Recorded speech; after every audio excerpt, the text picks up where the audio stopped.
इस अगस्त के महीने भर एक भी दिन ऐसा नहीं था जब सुबह उठकर धूप देखने को मिली हो। तो मैं आ जाती हूँ नाश्ता करने के बाद छत में बंदर भगाने के लिए, क्योंकि ये लौकी और कद्दू की बेल पर आ जा रहे हैं खाने के लिए। तो फिर इन बंदरों को भगाना भी ज़रूरी था। तो फिर बाद में बहुत तेज़ धूप निकल आई थी, तो हमने नीचे डाल दिए थे गेहूँ और मैं छत में आ गई थी छाता लेकर, क्योंकि बंदर भी आ रहे हैं। तो छत में बंदर भगाना भी ज़रूरी। नीचे अम्मा देख रही है बंदरों को, क्योंकि ऊपर नीचे बंदर ही हैं और ये चिड़िया भी बार बार गेहूँ खाने के लिए आ रही है। और मैं जैसे ही नीचे आई तो चाहत देख रही थी ये पुरानी एल्बम को।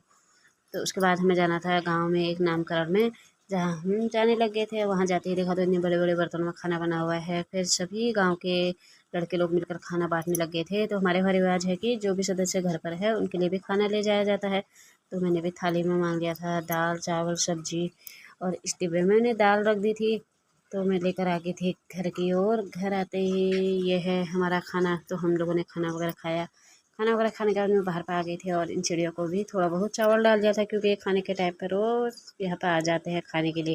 तो उनको भी चावल डालने के बाद ये खाने लग गए थे। और फिर शाम के टाइम पर चाहत का दाँत तोड़ा जो कि हिल रहा था। ये है चाहत का छोटा सा दाँत, और ये बहुत रोने में लगी हुई थी। ये है इसका दाँत तोड़ने का, इसने डाल दिया था दूब घास में।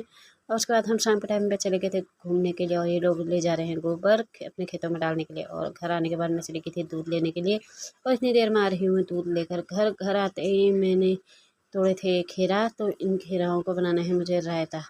और चाहत गई है मेले में, और वहाँ से लेकर आई थी ये बर्गर और जलेबी। तो उसको हमने खाया, और आज के लिए बस इतना ही।